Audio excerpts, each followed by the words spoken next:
Faster than a speeding bullet, more powerful than a locomotive, able to leap tall buildings in a single bound.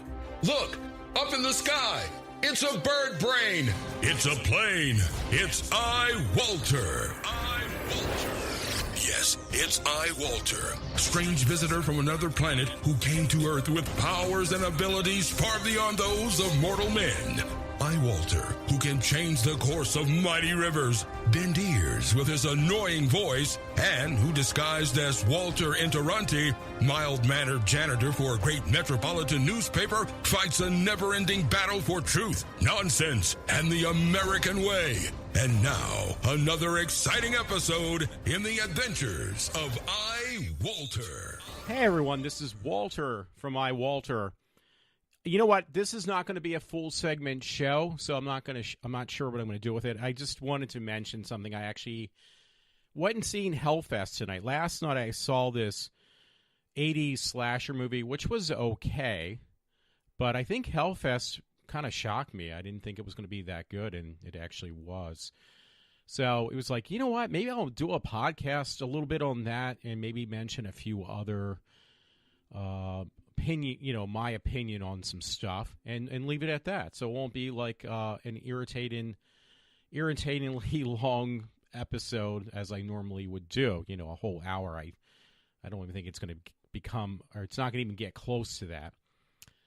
So anyway, yeah, the film I saw last night, I should have mentioned or brought it up, but I'm trying to look for it. So please forgive me. Because, yeah, I thought I was prepared. Anyway, I saw the movie Hellfest. I actually thought it was going to be pretty bad. It looked really bad. I'm a kind of a fan of Tony Todd. And I don't like Candyman, but I did like Tony Todd and other things he, was affiliated with. He's very entertaining, man. He's very funny, too. But, yeah, he's best known for Candyman. So, unfortunately, because that's like my least favorite thing from him. Anyway, I'm poking my head down right now because I want to look and see if I can find the name of this film I went and seen last night. Looking at my Instagram page. Okay, House of on Sorority Row. The movie was okay. It was an 80s slasher film. Unfortunately, I paid full price for the damn movie. It's 82. I don't know. I think I said 83, but it's actually 82.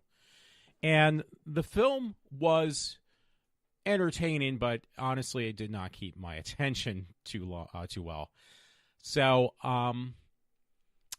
yeah, but I wanted to see because it was an old film, and then it was like, okay, well, the other film I was kind of tempted to see. I was just like, I didn't go in there with these high expectations that, oh my God, it's going to be the best film since sliced bread. I did not go in like that at all. By the way, you can see it's kind of well lit today because I have my little light on the back, and this is my nun, my little live and love dog. That's a really bad word because people on screen can see this.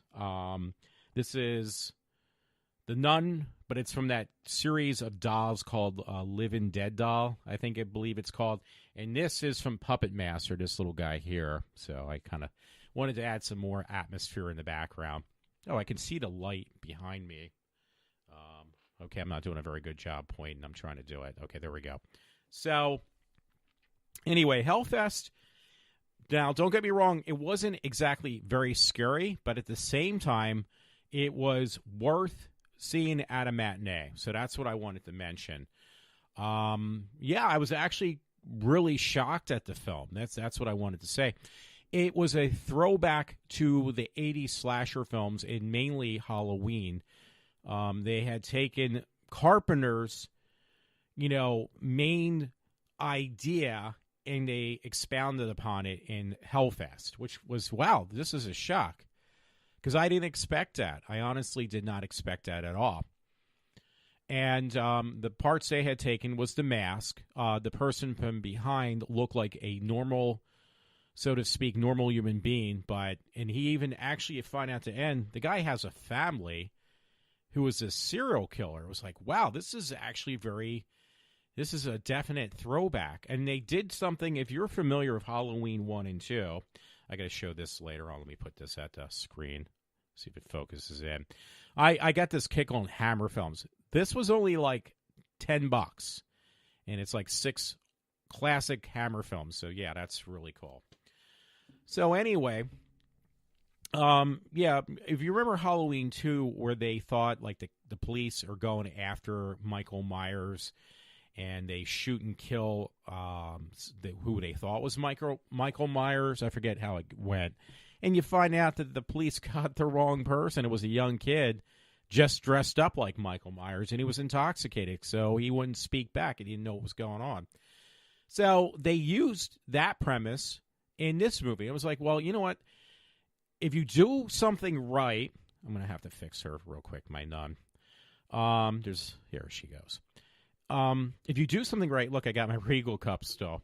If you do something incorrectly and in good taste, even though it's a horror movie, there's no such thing good taste in a horror movie. But if you do it correctly, it can actually be very entertaining. There was 2 parts in the movie that were, I believe, were kind of set me off. They were like I had my ears and my eyes covered. I haven't done that in a while in a film that I went and seen in the theaters. At home, that's a different story, because you can get away with a lot more. Like Adam Green has movies that are directly released on video. I mean, not video. Well, I guess it is streaming video. Adam Green does those Hatchet movies. So he gets away with a lot more. He's smart by doing that. So he doesn't have any limitations on his film work. So, which is smart. Now, in the movie theaters, yeah, there is a lot of things you can't get away with. It will affect your ratings, things like that. I'm sorry, I'm fooling. I'll put this up to the screen, too. I gave years ago the Christopher Reeve Foundation, and I got these. This was like a while back. It was definitely over 10 years ago. So that's what I'm playing with right now. In fact, I don't know if I can focus in on the back. I can prove. Let me see if I can have people see that on screen. Probably not. Let me try to get a little closer for a minute. So I'm going to leave in the mic. Alrighty, there was that dead airspace. That was because for people checking out my webcams, they can see that. So, anywho, yeah, it was going back to Hellfest. It was really surprising. I'm so tired of these films where they have to have stereotypes for characters, meaning like, okay, we need an African American who acts like a stereotypical African American. Not there. It was a really cute black girl in there, but she looked the part of what horror movies back in the 80s and 90s looked like, where they didn't make her into a stereotype. She was just an average girl. She was very cute. And the characters were all common characters. They weren't exploited for their ethnicity, their background, their sex. They were just a bunch of young couple kids, well, 20-something-year-old people, not even kids, because the one girl said, oh, I'm starting college, or I'm at college right now. So it was that early 20-something-year-old group age of kids, or people, young adults, and a throwback to horror movies. Now, there was a movie years ago called, if I remember correctly, there was a movie called Funhouse. So it was like a throwback to, again, when you used to rent movies, and they were like, again, it was a movie called Funhouse, the Halloween type theme film. It kind of reminded me of Casey. I guess, what is that? The guy I forget his first name, Casey, the guy who was the clown who was killing people. He was a serial killer. Well, this movie reminded me with the main villain like that. A guy who had his everyday normal life, but he had that dark side where he just went out and he murdered people brutally. And again, there was like 2 vicious scenes in the movie, but they didn't expound upon, okay, we're just going to put a lot of bloodshed and murder in this movie. That wasn't the whole principle of the film. The purpose of the film was to make it back to when movies were more suspenseful. So that alone, to me, was like, okay, I'm trying to get my shirt here. Look, I got Friday the 13th on right now.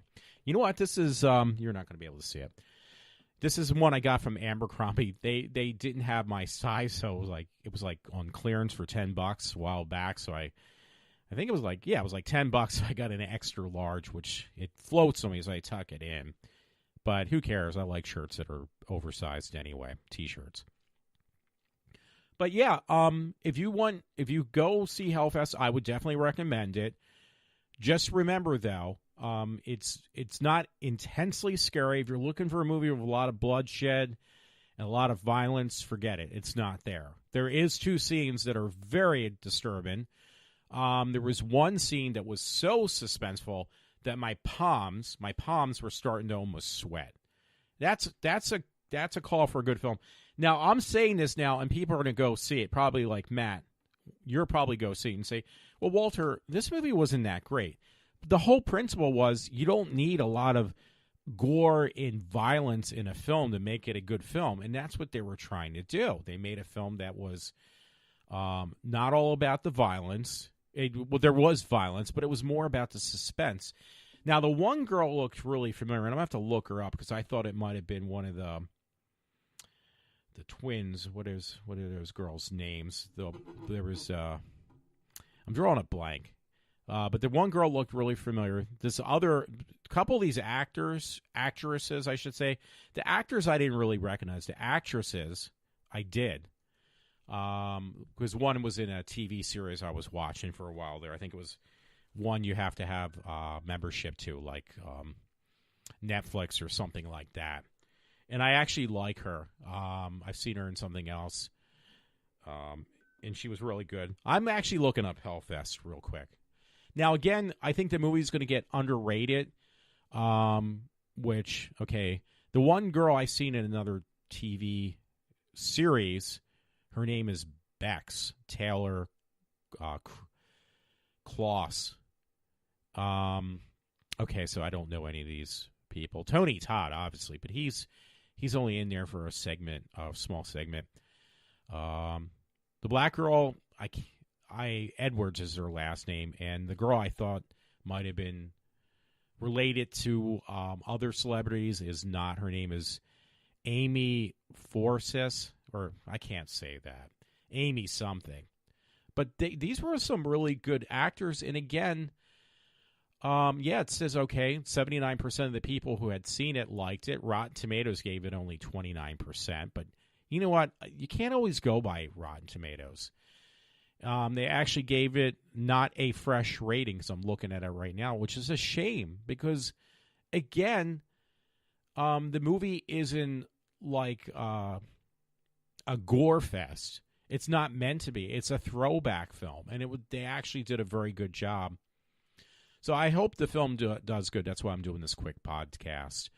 And anyway, it says, 82% of the audience members, I guess they must have had a prior screening, not like critics' reviews, but actual people gave 82% liked it. There were some slow parts in the film, don't get me wrong, but overall, the movie was really good. And it says people also search seeking out Hellfest. And I bought this other film that I'm going to mention, but I have not watched it yet, called Happy Death Day. They're going to make a sequel next year for that film, so I got to watch it eventually. But the other films they checked out were Unfriended Dark Web. I think I've seen that. Now get this. Now this shows you the same people who were seeking out information on Hellfest were also looking at films from the 80s, such as Madman. Now my friend Matt likes that film called Madman. So it is. The movie is a throwback to the 80s and the 90s. And get this, they also put in the mix of films that people were also looking for films similar to Hellfest, was Halloween 1 and Halloween 2. And didn't I kind of mention that it did have a little bit of a feel with Halloween? So yeah, it is definitely a rather...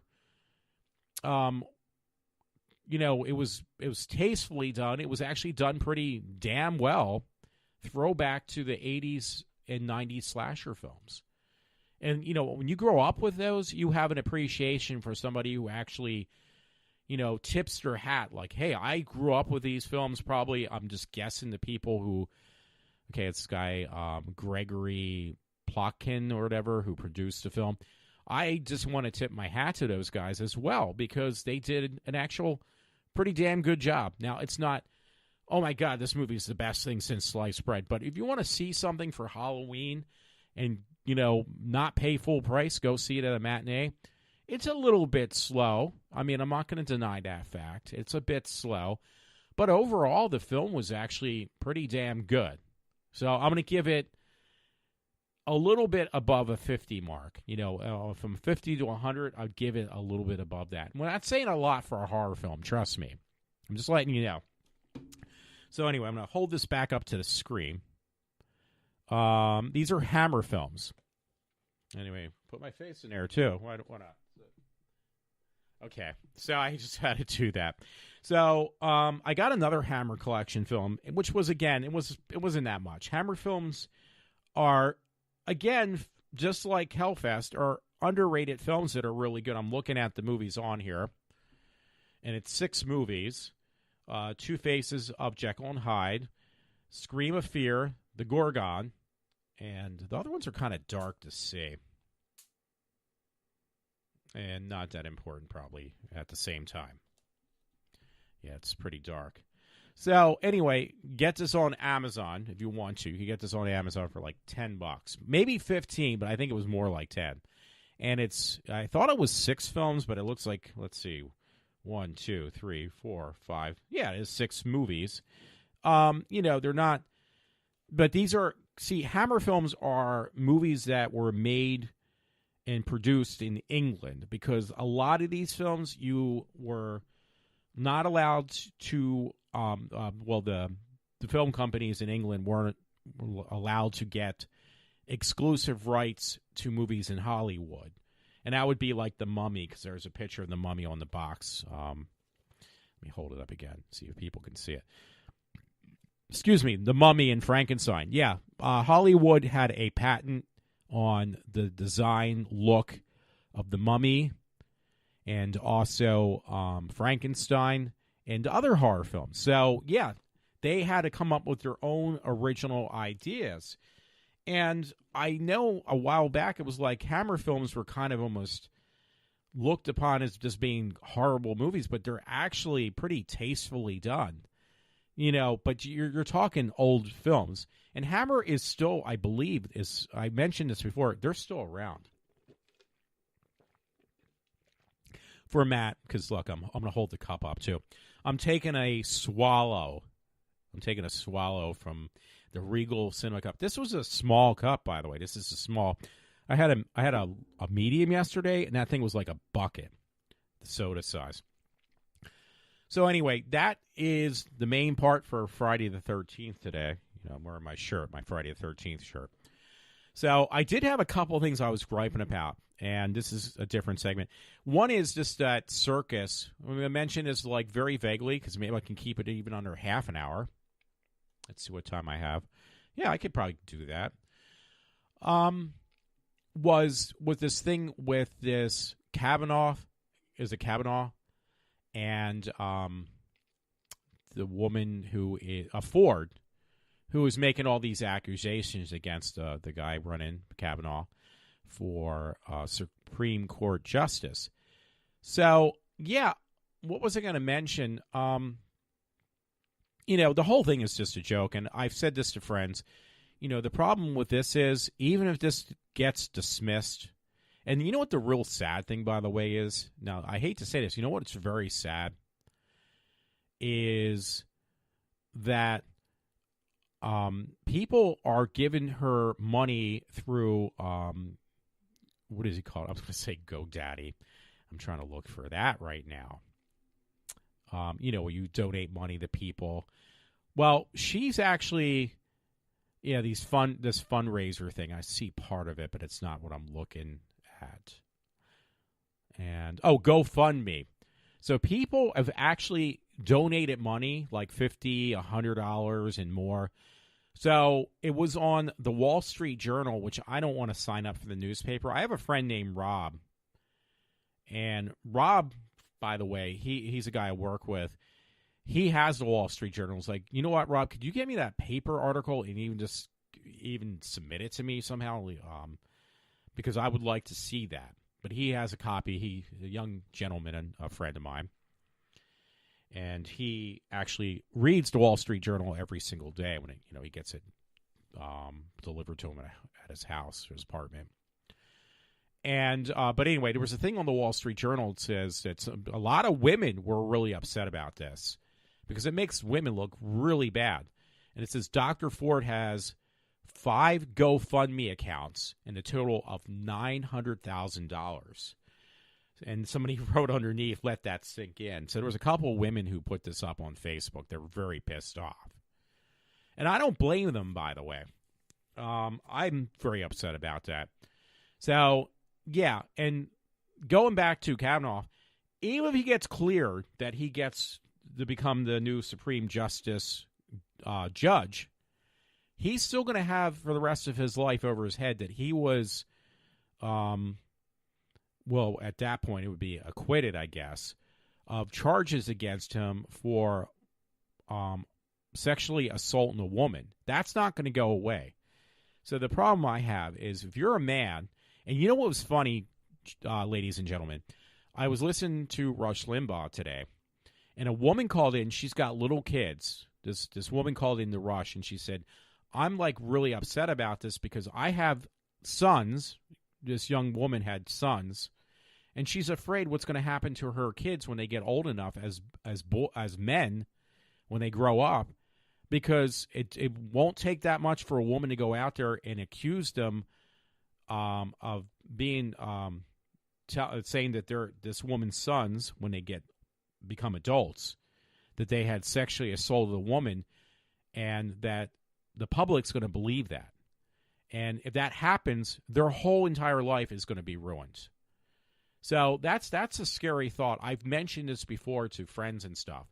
It is a very serious thought, and nobody takes it seriously until it happens to them. Like if you're a man in today's society and a woman makes an accusation that you had sexually assaulted her, before that gets resolved, you could be in prison for years, because that's happened before. I've watched TV specials where a man almost spent, I think, 30 or 40 years behind bars for sexually raping a woman when he never even touched her and he didn't even know who she was.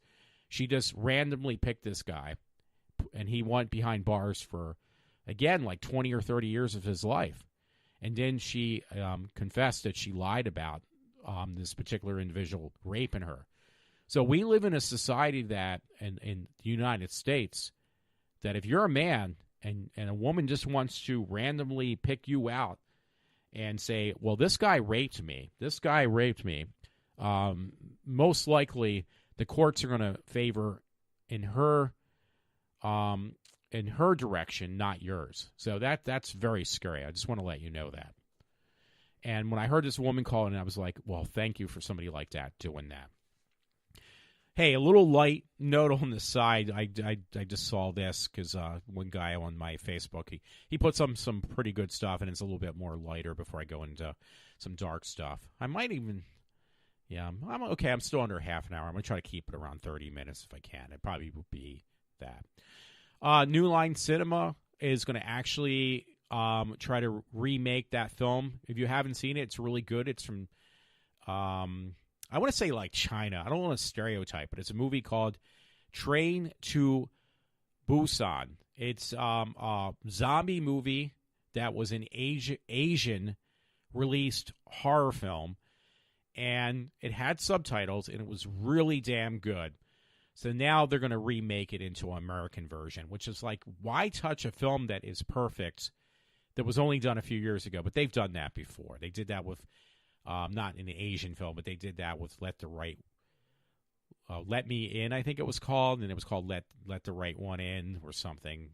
It was a remade film just a few years after the original foreign release. And generally when they do that stuff, it just destroys these movies. So, not that either one of those movies that I'm getting incorrect was a vampire film.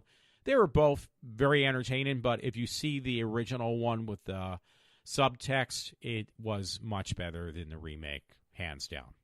So it generally is the case. So anyway, this extra stuff, and go see Hellfest.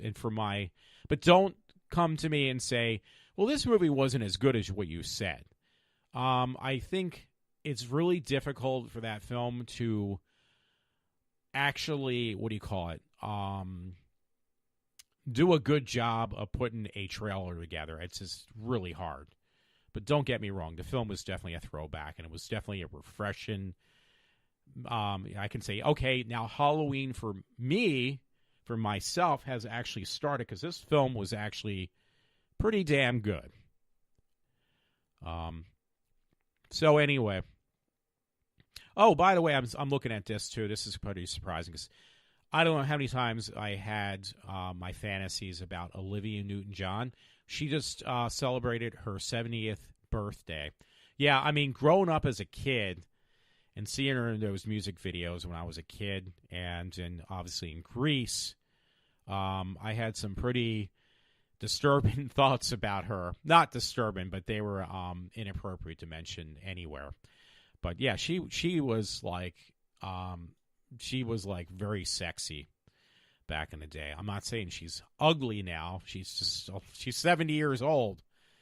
So there's a big difference from when I was a kid and was obsessed with Olivia Newton-John and what she looks like now. Which she's a very attractive lady. Don't get me wrong. That's really wrong of me to say any elsewise. Anyway, hey, by the way, you know what? If you go on YouTube, you can actually get or watch the whole version of Night of the Living Dead that has been colorized. And trust me, it is a really good copy.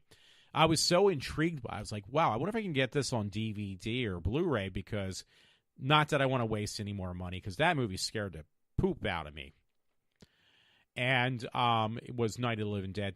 But I started watching the color version. It was like, wow, this is actually really impressive, because adding color to a black and white movie generally does ruin or destroy a film.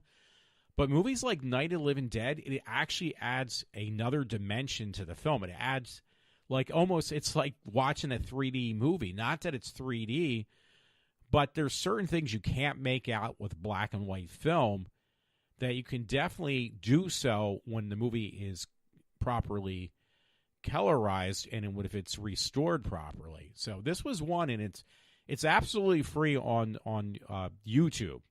You can see the whole movie in color. So, and trust me, I would put that on your Halloween list of films to check out, folks. I sent it to 2 friends, but I don't think they really care. So, yeah, you know what I wanted to mention, since I am doing this podcast, if it takes a little longer than the 30-minute mark that I was trying to shoot for today, that's fine. But I did send it to friends. The one actually did respond back after a while, because I made a big fuss about it.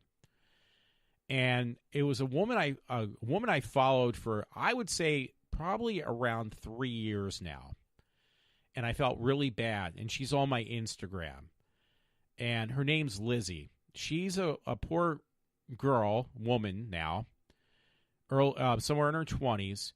And again, I don't feel bad for her anymore. So I'm just mentioning this now. I did feel bad for her. Now I don't. She was born with like some type of rare disease where she just can't gain weight. So she needs to consume some like ridiculous amount of calories a day just to stay alive. And to me, that's like, well, this is horrible. This is horrible. This poor girl. She's got like, she looks like a skeleton with skin. And I don't mean that in a mean way. And it was like, I even reached out to her before, like other people probably have done. I reached out and I give my support and try to be very friendly to her, very nice. I mean, there's millions of people do that. Don't get me wrong. So, she's from Texas, and I'm not going to pronounce her last name because I'll get it totally wrong. So I'm looking at a picture right now, and you know what? She's kind of cute, but she has got this disorder that she just can't help. She was born that she was, her face looked like it was sunken in, and she's got the skin is like pushed in so far that her teeth protrude out of her mouth. And I felt bad for her. I truly did. It's like this poor girl cannot gain any weight. So they set up a lot of things, and what really tipped her off, I guess, and where she got noticed was that somebody had decided to take a picture of her when she was a little kid and put it up and say, "This is the world's ugliest looking person." And it was like, well, that's really, really cruel and really disgusting. And I felt bad. So there was this particular woman, Lizzie, and there was another woman I have that I did, donate money to, and it was somebody on GoFundMe.com. I gave a couple bucks because I felt really bad. Okay, it's getting near a half an hour right now, so it might be just a tad bit over. So Lizzie, though, I didn't give money directly to her, but I remember, because I bought it in the store. I didn't buy it online.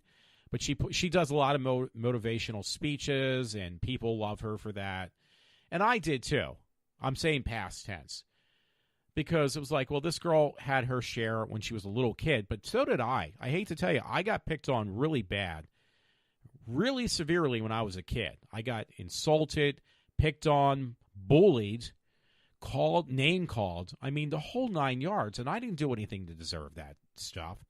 My father told me when I was a kid, he says, and he broke down one time and he started crying. He says, "You're really carrying your cross." Because he felt that bad for me. And that man is like, he has no sympathy for anything, but he couldn't help it. He couldn't compose himself. He broke down and cried. And he says, "You are carrying your cross." So I know from firsthand experience, I know what it is to be picked on. Don't get me wrong. So this girl has cashed in on this, though, this Lizzie chick. And she's a grown adult. So what is she doing with the money? Well, she's taken really rather expensive trips and holidays and living up on the money that people are donating to her. And, my one friend will probably say, well, she probably deserves it because she's had such a hard life. I've had a hard life, and nobody gives me a freaking dime, and I don't buy that for a minute. I'm just letting you know. So anyway, she goes out of her way, and she buys really expensive stuff. She's actually getting a house built on a lot from the ground up, which probably has to be over $500,000. So she's taking people's money now, and she's using it so she can actually live in the lap of luxury, which to me is an insult. So I send the picture to a friend. I won't say what he said back, but he couldn't get his eyes off her face. And it's like, dude, I kind of surpassed her look. I got used to the way she looks like. I've, tried to communicate with her. I've supported her, with these giving money to individuals who have problems, especially this one girl who has a problem with anorexia nervosa. It's not the case with Lizzie. She has a different problem. She just looks like she's anorexic. She really is not. So I gave her money in the past. And I will not do it any longer, and a lot of these other women, because I looked at this picture and I was like, wow, I can't believe Lizzie did this. She got these rather large breast implants.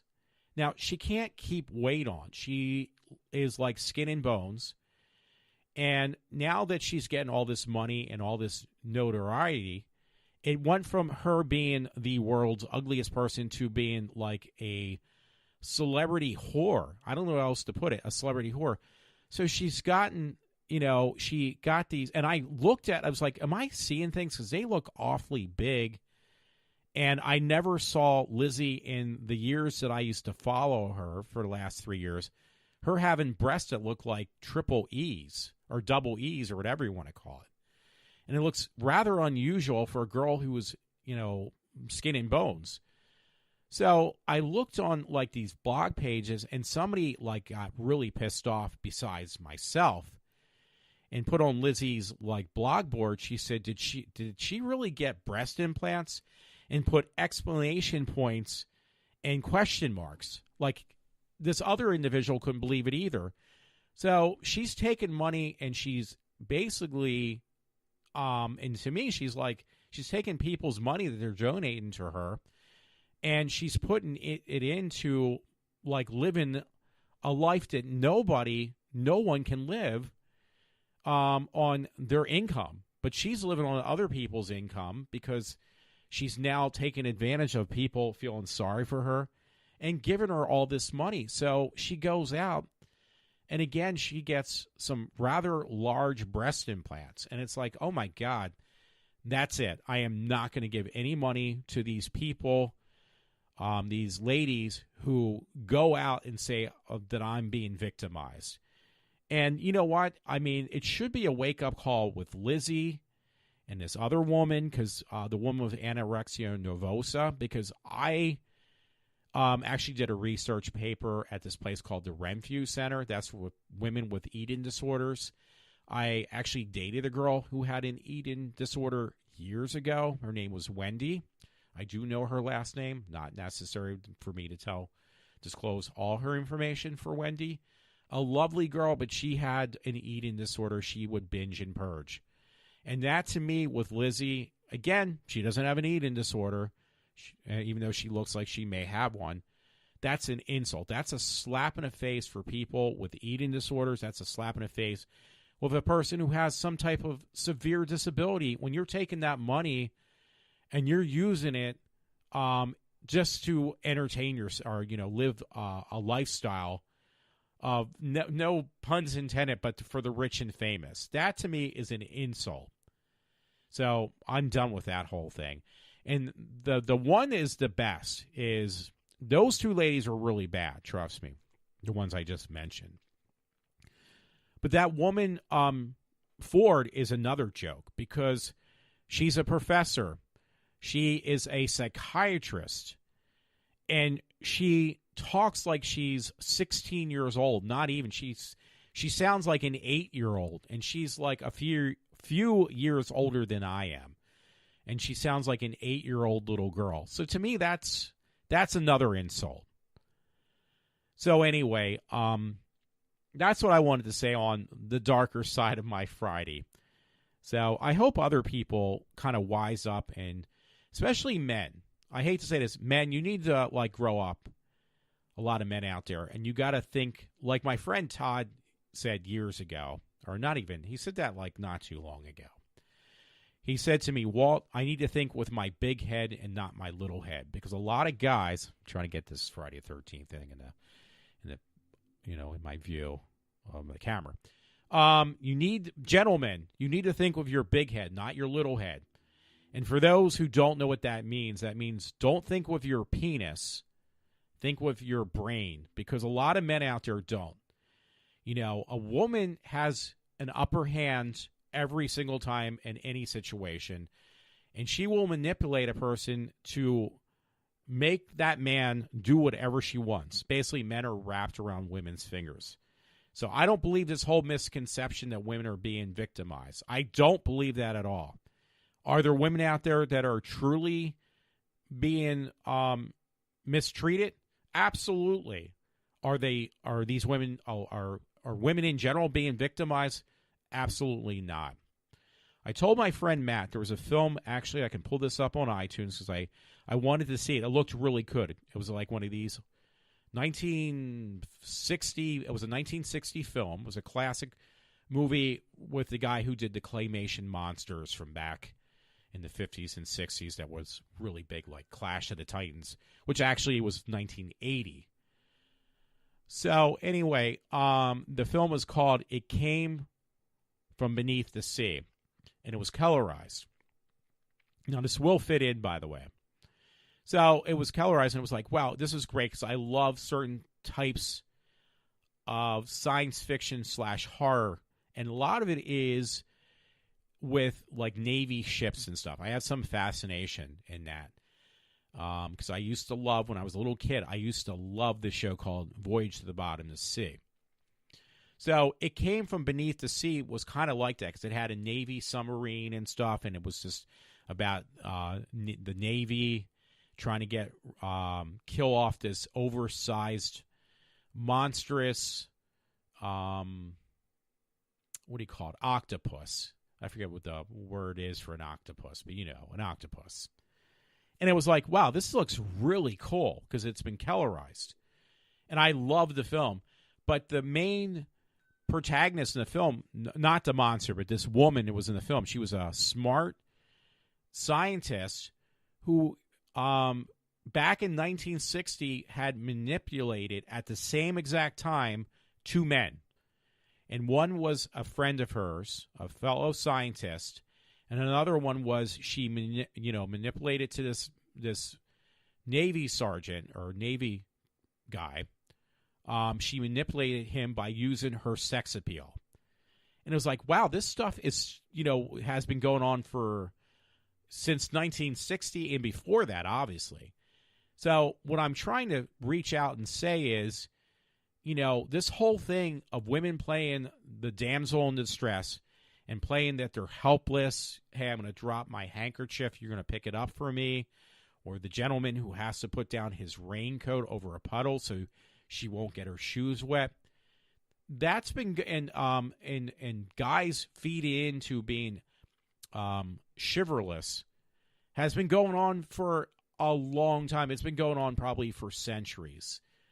And the point is, underneath of this, is women are the ones who control men. Women are the ones who decide who's going to be their mate. It's not the other way around. So I'm just letting you know, for those who do think with their little heads and think they are in control. I mean, not to mention a stereotype, but most men are muscle heads. They don't think with their brains. They think with their reproductive organs, and that's a shame. So anyway, here I'm looking at Lizzie's movie because I did buy it at one point, and I actually bought a physical copy too. But I felt so bad for Lizzie, the one who got the breast implants now, that it was like, I can't do enough for this poor girl who's so defenseless, and she's just feeble, and she needs our help. So I actually did buy it on iTunes. I'm looking at it right now. It was the name of her movie, documentary movie. It's called The Brave Heart, and it has the Lizzie whatever story, however you say her last name. So I that money goes towards her, and I did buy a physical copy in Walmart because I felt like, oh my God, that's Lizzie, the girl that I've been following for like 3 years. And now I am just like, wow, I really had the wool pulled over my eyes with that girl. She is probably, at this point, she does a lot of seminars. She's probably like a millionaire, not like, oh, she's got $50 million, but she's probably got a couple $1 million underneath her belt. And she's not investing her cash flow in a sensible way, because that's what happens to me. Like I said to a friend, if the shoe was on the other foot, it was me. If I was in the predicament, not the same situation, but my situation like Lizzie is, and I put up a GoFundMe account, or I put out there, you know what? When I was in middle school, grade school, and high school, because it was absolutely true, I got picked on really badly. I got bullied to the point that I had a nervous breakdown at the age of 12. And then people felt sorry for me. The shoe is on the other foot now. And people would feel sorry for me. And they gave me a couple $1 million. And I would go out and say, well, you know what? I'm going to get some plastic surgery done. In fact, I'm just going to go out and get a house built because I can afford to do that on other people's money that they donated to me. In fact, I'm going to go out and buy a couple iPhones. I'm going to buy a couple Apple computers. My one particular friend would say, well, Walter, you know what? You're not spending your money sensibly. You're wasting your money. You're not thinking very clearly. You're thinking very immaturely. So how come when it's me, and if that shoe was on the other foot, and I would do exactly what Lizzie's doing, would it be very disrespectful and unlawful? But when Lizzie does it, it's all right. That makes no sense to me. This is iWalter. I am signing off for now. Thanks a lot if you're listening to me. Have a good weekend.